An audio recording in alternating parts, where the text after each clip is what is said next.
l'assistance de la papauté.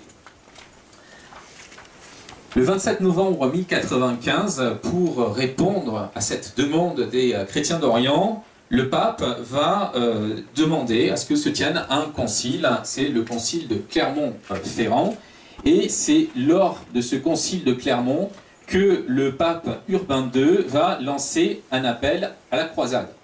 Il va demander à ce que les chrétiens d'Occident se lèvent pour aller au secours de leurs frères orientaux. Alors certains vont répondre rapidement à cet appel à la croisade. Le plus connu, le premier à se lever, c'est Godefroy de Bouillon. Et étant le premier à répondre à l'appel du pape, c'est lui qui va prendre la tête de cette croisade pour libérer l'Orient du joug des Turcs. La suite logique, c'est cette avancée des croisés chrétiens en Orient jusqu'à Jérusalem, et c'est le 15 juillet 1099, la prise de Jérusalem par les croisés.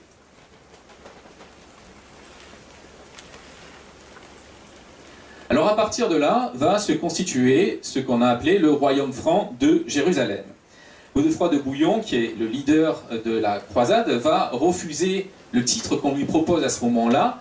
En effet, ses compagnons de route veulent faire de lui le roi de Jérusalem, mais pour Godefroy de Bouillon, c'est un titre qu'il ne peut prendre à Jérusalem. Jérusalem, c'est la ville où le Christ a subi la passion, c'est la ville où le Christ a reçu l'infamante couronne d'épines, et à partir de là, il refuse de porter une couronne à Jérusalem. Il va donc refuser ce titre, mais à sa mort, son frère va par contre, pour sa part, l'accepter. Baudouin de Boulogne est donc couronné roi de Jérusalem sous le titre de Baudouin Ier.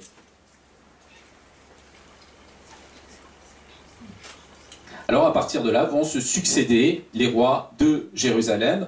On a ici un exemple avec cette enluminure qui représente l'un d'eux, Amaury Ier de Jérusalem.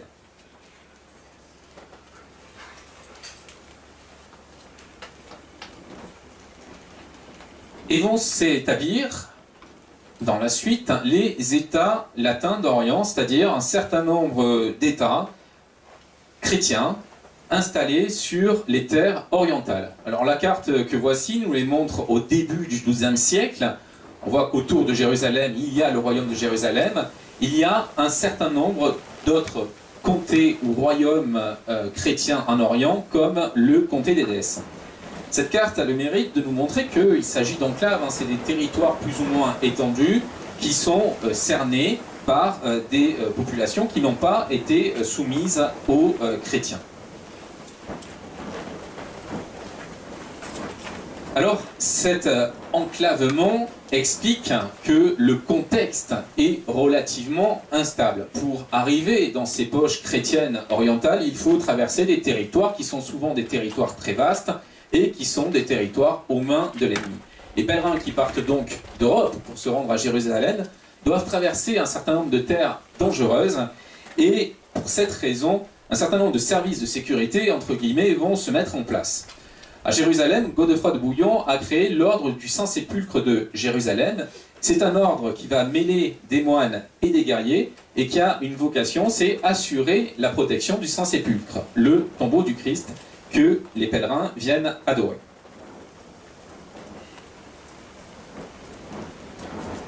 Et c'est dans ce contexte-là que va naître l'ordre du Temple, la milice des pauvres chevaliers du Christ et du Temple de Salomon, qui est créé le 23 janvier 1120 par Hugues de Pins et Godefroy de Saint-Omer. C'est un ordre qui naît dans ce contexte d'instabilité orientale et qui a donc une vocation de protection militaire. Le but de l'ordre du Temple, qui dans sa forme est nouveau puisqu'il s'agira cette fois-ci de moines guerriers, les ordres précédents alliés en leur sein des moines et des guerriers. Dans l'ordre du Temple, la particularité, c'est que les moines sont également des soldats. Et leur but est tout simplement de sécuriser le voyage des pèlerins qui partent d'Europe pour se rendre jusque en Orient, à Jérusalem.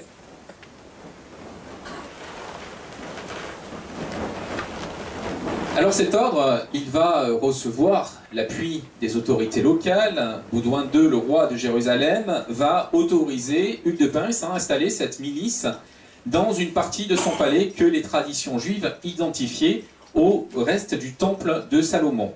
Les nouveaux moines chevaliers vont s'installer dans une série de salles que la tradition désignait sous le nom d'écurie de Salomon. Et c'est évidemment de cette installation dans les restes du temple de Salomon que vient le nom de chevalier du temple et de templier. Alors évidemment, cette installation au sein du temple de Salomon est un des fondements de la mythologie qui par la suite va se développer autour de l'ordre des Templiers.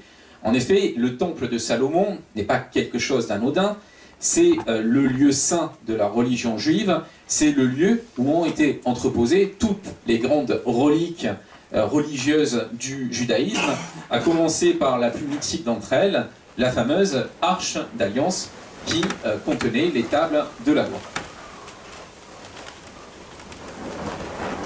Alors je referme cette parenthèse mythologique, on reviendra sur la mythologie et le fantastique templier par la suite. Revenons à l'histoire factuelle de l'ordre du Temple. Cet ordre naissant, il a évidemment besoin d'une reconnaissance, et pas seulement d'une reconnaissance locale de la part des autorités de Jérusalem. L'ordre part en quête d'une reconnaissance de la plus haute instance du monde chrétien, à savoir le pape. Et pour cette raison, Hugues de Pins et d'autres compagnons, Godefroy de Saint-Omer, Païen de Montdidier, Geoffroy Bissol, Archambault de Saint-Armand et Roland vont quitter l'Orient en 1127 pour faire une véritable tournée européenne à la recherche de dons.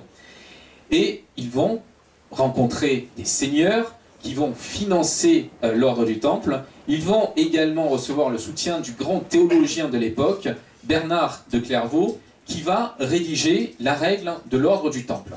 Et cette reconnaissance de Bernard de Clairvaux, évidemment, est un point fort pour l'ordre du Temple qui est en train de s'élaborer et qui a besoin d'appui qui fasse autorité, puisque cette alliance de l'épée et de la religion ne plaît pas à tout le monde et qu'un certain nombre de religieux voient d'un mauvais œil que des moines puissent prendre l'épée pour aller combattre. Bernard de Clairvaux va légitimer cette position de moine soldat. Il va expliquer que ce ne sont pas des hommes que les Templiers vont aller combattre en Orient, mais le mal que véhiculent ces hommes entre eux. Et donc il donne une justification théologique à l'usage de la violence par des chrétiens. Alors fort de cet appui, l'ordre du Temple va monter en puissance. En 1139, Innocent II va publier une bulle papale, toute grâce excellente, et à travers cette bulle, il va donner des privilèges aux Templiers, des privilèges qui expliquent la très rapide montée en puissance de l'ordre du Temple.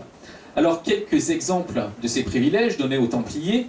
Par exemple, l'ordre est exempté de payer la dîme, mais peut la recevoir. Il n'y a pas de soumission au système féodal, et c'est un point important qui, plus tard, va expliquer la chute de l'ordre du Temple.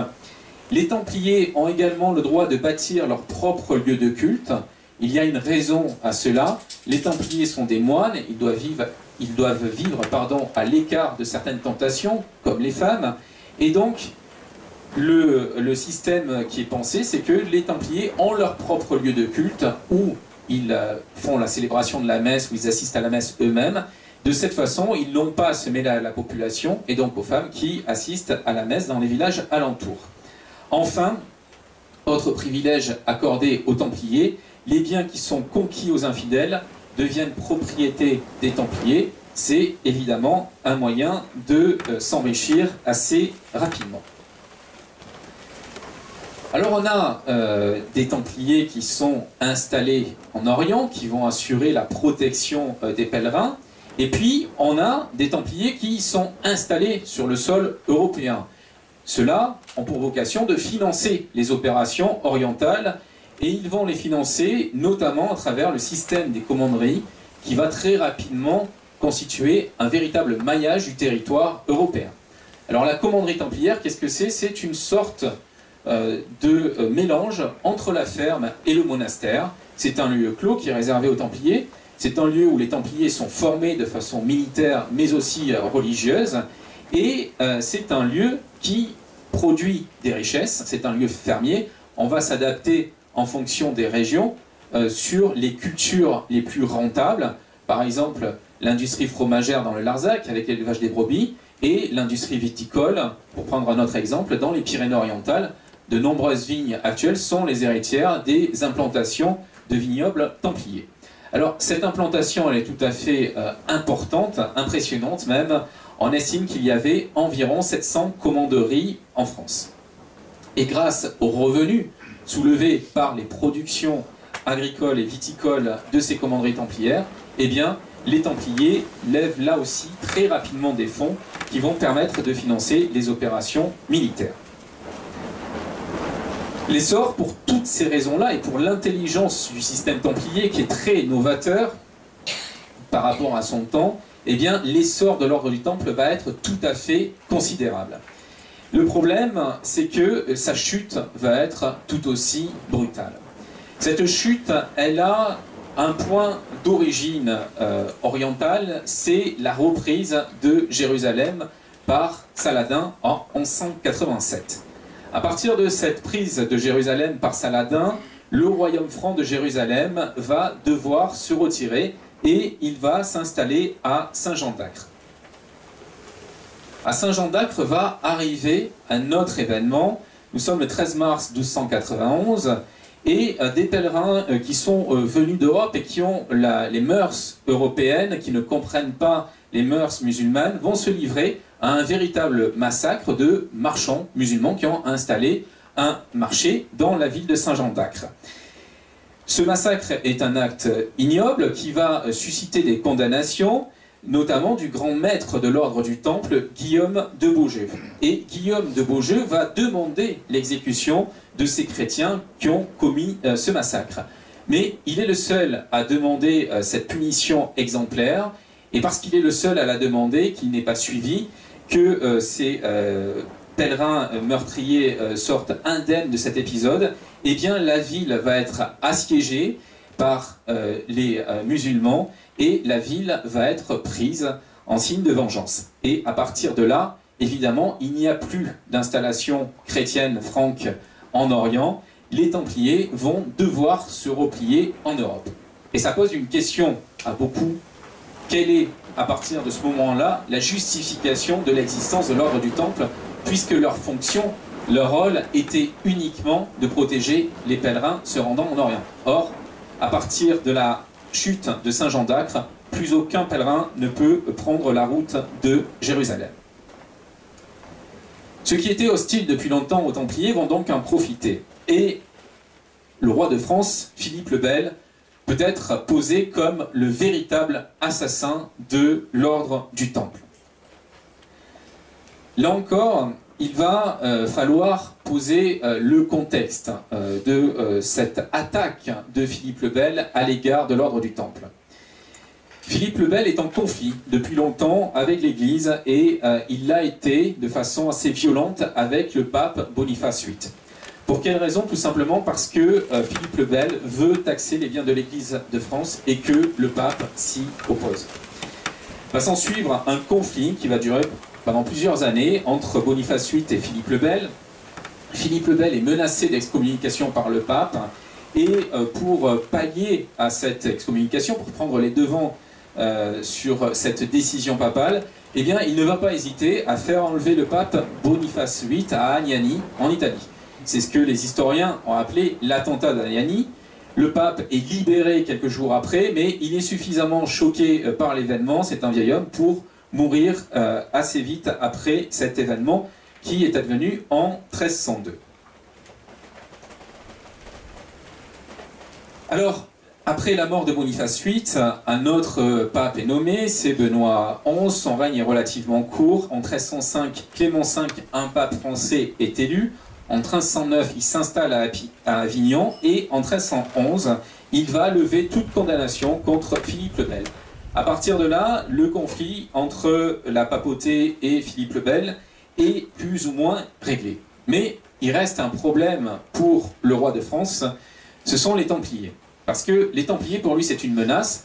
Comme je l'ai dit, leur statut les exclut du système féodal traditionnel. Ils ne dépendent donc de personne à part du pape. Ils ont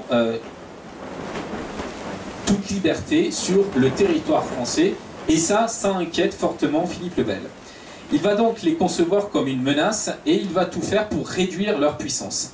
Il va tenter une première opération, c'est fusionner l'ordre des Templiers et des Hospitaliers. Intégrés à l'ordre des Hospitaliers, les Templiers changeraient de statut et à partir de là, Philippe le Bel aurait la mainmise sur eux. Mais le grand maître de l'ordre du Temple refuse cette inclusion dans l'ordre des Hospitaliers. Philippe le Bel va donc user d'une autre stratégie et il va utiliser des rumeurs qui, à partir de 1305, commencent à se répandre sur les Templiers. Alors ces rumeurs, comment émergent-elles? C'est quelque chose qui est assez trouble, hein. On date leur émergence du début du XIVe siècle, et on a un certain nombre de chroniqueurs de l'époque, dont le chroniqueur florentin Giovanni Villani, qui nous raconte comment cette rumeur sur certaines pratiques qu'auraient les Templiers a été connue du public. Alors Giovanni nous parle d'un certain Esquin de Florian, qui aurait été commandeur d'une commanderie templière à Montfaucon, près de Toulouse, et qui aurait été exclu de l'ordre du Temple par ses pairs à cause d'actes malhonnêtes, et également pour le motif d'hérésie. Cet Esquin de Florian aurait été alors incarcéré à Paris, et dans sa cellule, il aurait confié que les Templiers avaient des pratiques déviantes. Et il aurait confié cela à son compagnon de cellule, un Florentin, dont le nom, d'après Giovanni Villani, serait Nofodei. Nofodei, évidemment, aurait vu là une opportunité. Il aurait négocié sa libération en faisant remonter jusqu'au pouvoir royal l'aveu de Esquin de Florian. Alors je l'ai dit, c'est des circonstances assez troubles parce que on a une autre version qui nous est donnée cette fois-ci par un certain Amaury Augier, qui est un autre chroniqueur, un chroniqueur de Béziers, et la version, vous allez le voir, elle a des constantes, mais des petites différences.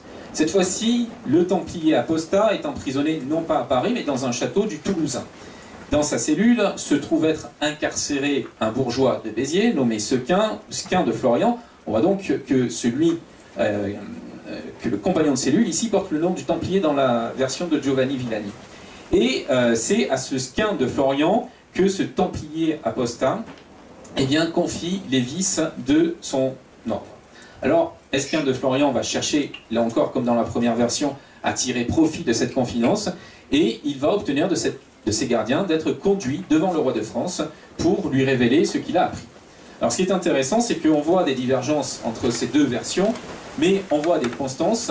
Une, c'est le nom Esquin de Florian qui ressort, et deux, c'est le fait qu'un Templier fait prisonnier confie à son compagnon de cellule qui en tire un bénéfice, avoir vu des choses pas très claires au sein de l'ordre du Temple. Il y a donc certainement dans ces versions données par les chroniqueurs un fond de vérité. Ce fond de vérité est d'autant plus certain qu'on a bien retrouvé trace d'un certain Esquin de Floiran ou Floirac qui écrit au roi d'Aragon Jacques II le 28 janvier 1308 et qui, dans cette lettre, se vante d'être l'homme qui a révélé les faits concernant les Templiers au Seigneur, roi de France. Donc, Esquin de Florian, très certainement, a reçu les confidences d'un compagnon de cellule templier, et c'est par lui que certaines rumeurs sont arrivées aux oreilles du pouvoir royal. Alors cette rumeur, Philippe le Bel va l'amplifier, il va la répandre à travers tout le royaume, grâce aux outils de propagande dont il dispose à l'époque, les chansonniers notamment.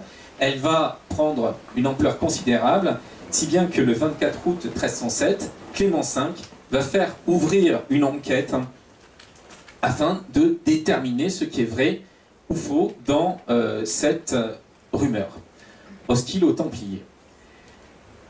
Philippe le Bel, lui, il a un avis qui est déjà très arrêté. Son but est très clairement de faire tomber l'ordre du Temple. Il ne va pas attendre les résultats de l'enquête papale, il va même tout faire pour entraver celle-ci.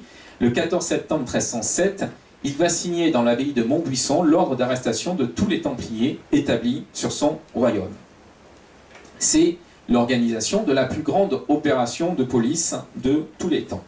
Et il va utiliser un homme, Guillaume de Nogaret, qui était déjà impliqué dans l'affaire de l'attentat d'Aniani, avec l'enlèvement du pape.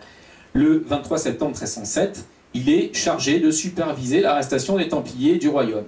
Le système est le suivant, on le connaît bien, des ordres cachetés sont envoyés à travers tout le royaume de France par les baillis, et ils sont reçus donc par les baillis et les sénéchaux, et ceux-ci ont instruction formelle de décacheter ces ordres le 12 octobre au soir.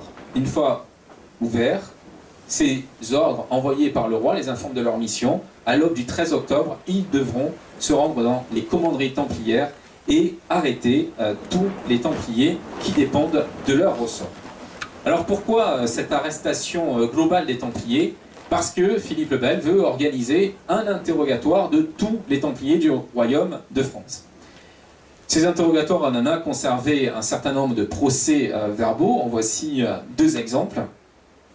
Il s'agit de questions formatées, très formatées, qui sont posées aux Templiers. On va leur demander, par exemple, s'ils ont vénéré un chat. C'est une des questions qui était présente, je vais expliquer pourquoi, dans ces interrogatoires adressés aux sénéchaux de Philippe le Bel.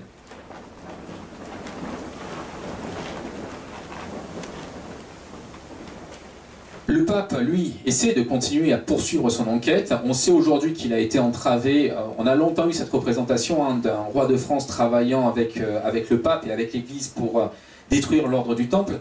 On sait depuis quelques années, depuis très peu de temps, grâce à l'ouverture d'archives vaticanes, que le pape a essayé de prendre la défense des Templiers, qu'il a essayé de mener sa propre enquête, mais il a été pris de court par le roi de France. Pour le roi de France, il faut éliminer l'ordre du Temple. Et donc, suite à l'enquête, qui est tronquée, faussée, eh bien, les Templiers vont être condamnés à mort.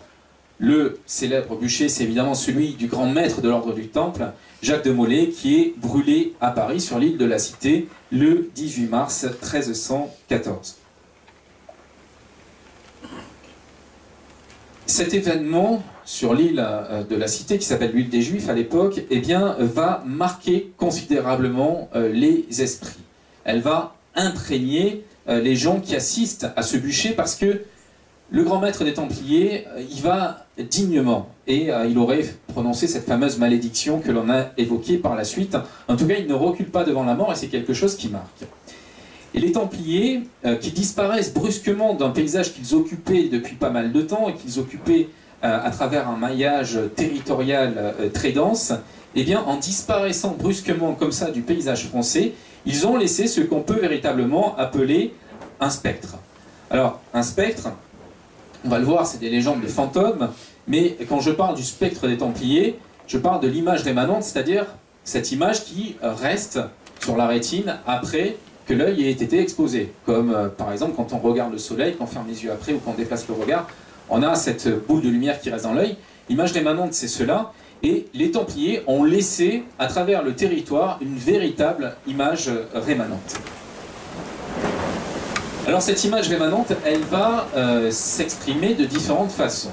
Les Templiers ont, depuis un certain temps, avant même leur disparition, été entourés d'un certain nombre de traditions, de dignes surnaturelles qui les associent à des événements surnaturels, comme par exemple en 1310, il est chroniqué que sur l'horizon de Paris, un peu avant le lever du soleil, une croix rouge semblable à celle des Templiers empreinte sur le disque de la Lune. Donc on a comme ça des apparitions pendant les dernières années de l'ordre du Temple qui associent des phénomènes jugés divins à l'époque à l'ordre du Temple. Ces phénomènes surnaturels associés aux Templiers vont véritablement exploser après la disparition de l'ordre du Temple. Une véritable légende spectrale des Templiers va s'installer sur le territoire français. Alors pour ça, s'en convaincre, il faut consulter les recueils des folkloristes du XIXe siècle, puisque ceux-là ont consigné énormément de légendes de fantômes impliquant des spectres de Templiers. C'est par exemple le cas de Théodore Hersart de la Villemarqué. Alors, en Bretagne, par exemple, les Templiers sont au centre de nombreuses renditions fantomatiques où on les désigne sous le terme de moines rouges. Voici un extrait d'un recueil folklorique breton. Le peuple voit encore la nuit les moines rouges. Ils sont vêtus de manteaux blancs et portent une grande croix écarlate sur la poitrine. Ils montent des squelettes de chevaux enveloppés dans des draps mortuaires. Ils poursuivaient, dit-on jadis, les voyageurs, s'attaquant de préférence aux petits garçons et aux jeunes filles, qu'ils enlevaient et conduisaient Dieu sait où, car ils ne les ramenaient point. Alors, autre exemple, cette fois-ci en Picardie, à travers donc un recueil qui date du 19e siècle, la littérature orale de la Picardie. L'auteur a recueilli dans différents villages picards des traditions locales. Et voici l'une d'elles qui concerne les rives de la Lue, qui est un cours d'eau picard. Si la lune est dans son plein, on aperçoit des milliers de fantômes, vêtus d'une longue robe rouge de sang, poursuivis par une troupe de jeunes filles échevelées, vêtues de longues robes blanches. Les fantômes, épouvantés par les spectres, qui ne sont autres que ceux des jeunes filles qui, autrefois, se noyèrent de désespoir dans l'Alu, quand les Templiers leur eurent fait violence.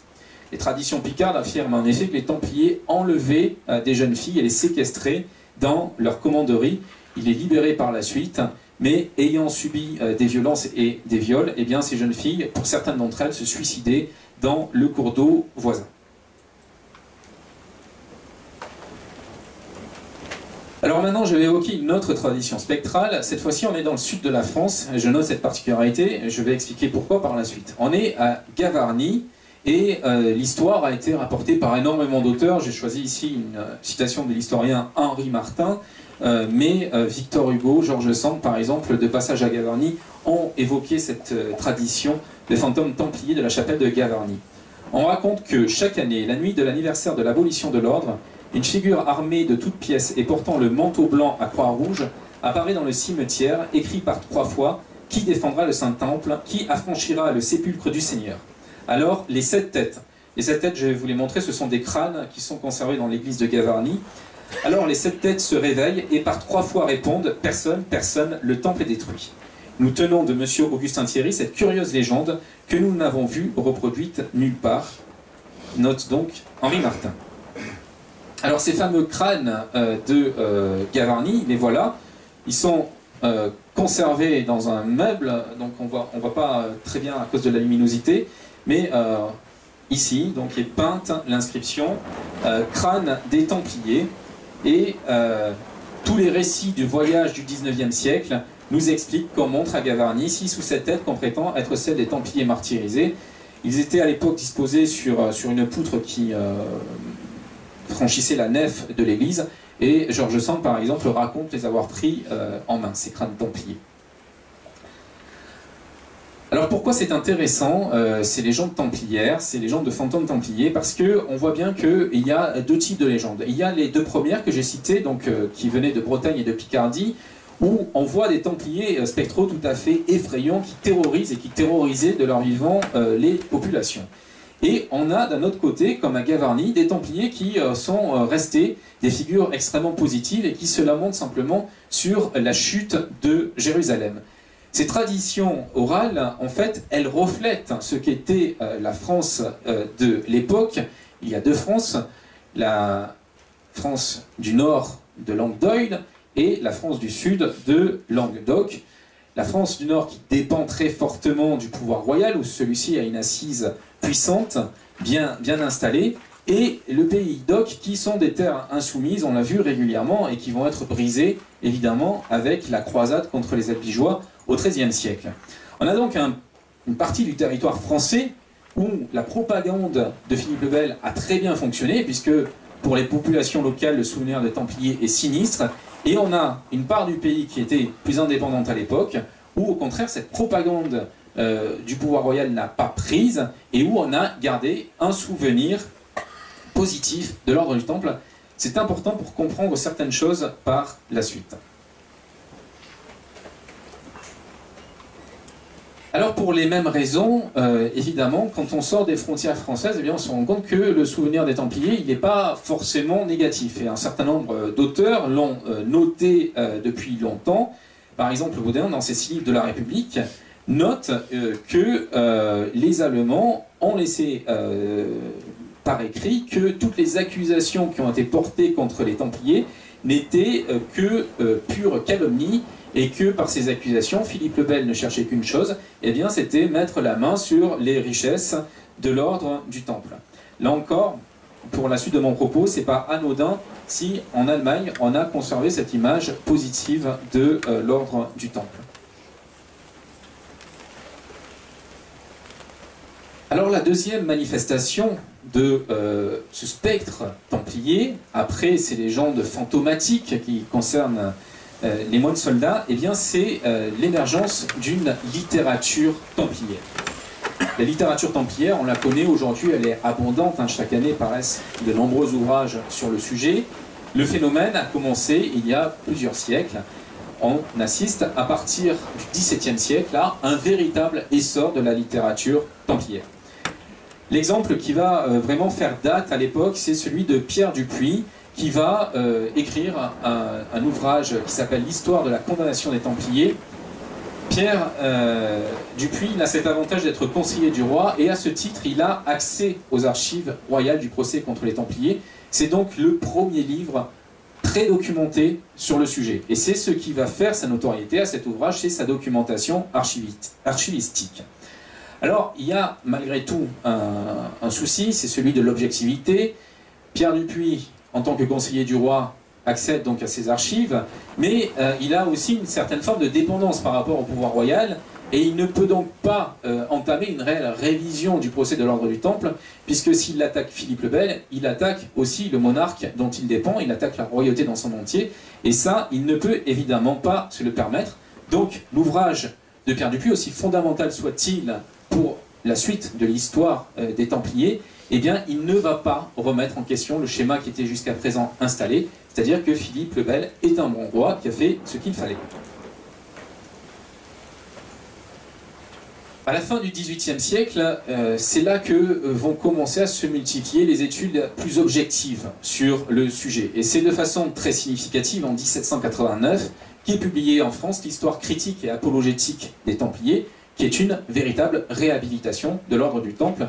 Je cite un extrait de ce livre, donc c'est l'auteur qui parle. « L'histoire que j'entreprends est celle d'un ordre militaire que la charité fit naître, que la nécessité et le besoin agrandir, d'un ordre puissant par ses richesses, célèbre par sa valeur, qui fut heureux dans ses commencements, considéré par son progrès, opprimé enfin par la calomnie et anéanti par l'autorité de deux puissances. » À partir de là, la tendance donc des auteurs va progressivement viser à réhabiliter l'ordre du Temple.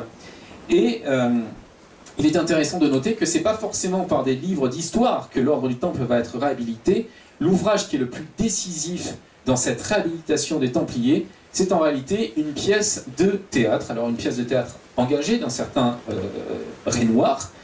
Renoir est un historien aussi, donc sa pièce est extrêmement documentée. Au fur et à mesure des rééditions de la pièce, il va ajouter des annexes de plus en plus conséquentes, hein, des annexes documentaires. Cette pièce, elle a un immense succès critique, elle a aussi un immense succès commercial, puisqu'on ne cesse de la rejouer à Paris. On est pour Paris, par exemple, autour de 25 représentations, quand la plupart des pièces, à l'époque, s'arrêtent au bout de 5 représentations. Et les grands acteurs de l'époque vont donner de leur talent pour l'interpréter, par exemple avec Talma, qui est un des plus grands dramaturges de cette période-là. Alors voici, juste pour illustration, donc, les costumes qui ont été utilisés, et on voit ici celui du grand maître de l'ordre du Temple, Jacques de Molay. Cette pièce, il va y avoir une tournée dans toute la France, et on ne va cesser d'en discuter. Napoléon lui-même donnera son opinion à son sujet. À partir de là, il y a une véritable mode templière. Ce qui est marquant, c'est de voir d'où naît cette mode des Templiers. Pourquoi les historiens brusquement se sont réintéressés à l'ordre du Temple et à son histoire. Alors on pourrait penser que c'est un intérêt historique. Eh bien en fait, l'intérêt des historiens, il naît de la littérature ésotérique. Grouvel, dans ses mémoires historiques sur les Templiers, pointe très bien ce point. C'est un livre qui a été publié en 1805. Il évoque cette mode templière chez les historiens, et voici ce qu'il nous dit. Depuis environ 20 ans, cette question est venue par un incident singulier, agiter de nouveau la République des lettres dans un pays où une solide érudition ne n'eut point à l'indépendance des esprits. Ce fut un habile académicien de Berlin qui présenta la difficulté sous un jour et en des termes absolument neufs pour les amateurs de l'histoire. Il avait remarqué que les sociétés des francs-maçons, alors très répandues en Allemagne, affectaient la prétention de tirer leur origine des Templiers. Autrement dit, les premières études historiques, qui sont les études allemandes, la mode templière est venue d'Allemagne, eh bien, elle vient tout simplement du fait que des sociétés maçonniques, à ce moment-là, ont affirmé descendre en droite ligne des Templiers. Je vais donc ouvrir un chapitre sur les francs-maçons héritiers occultes des Templiers, point d'interrogation.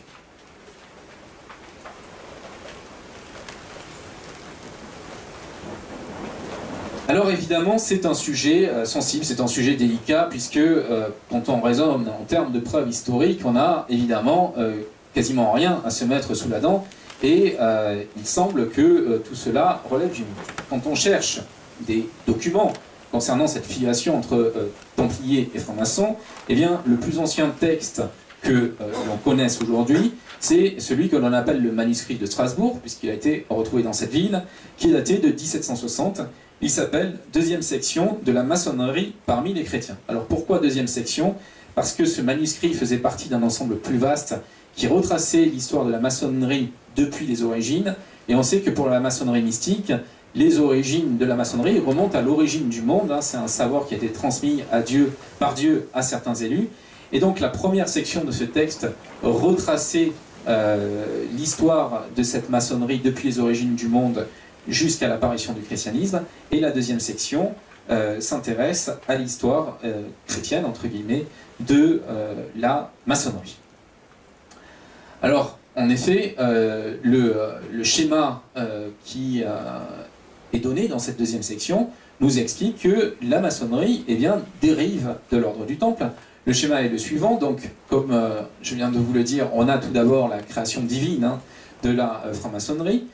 Et puis dans l'Antiquité, évidemment, avec les chrétiens apparaissent les premiers maçons chrétiens. La deuxième section nous explique à ce moment-là qu'on a 600 ans d'histoire inconnue de la maçonnerie.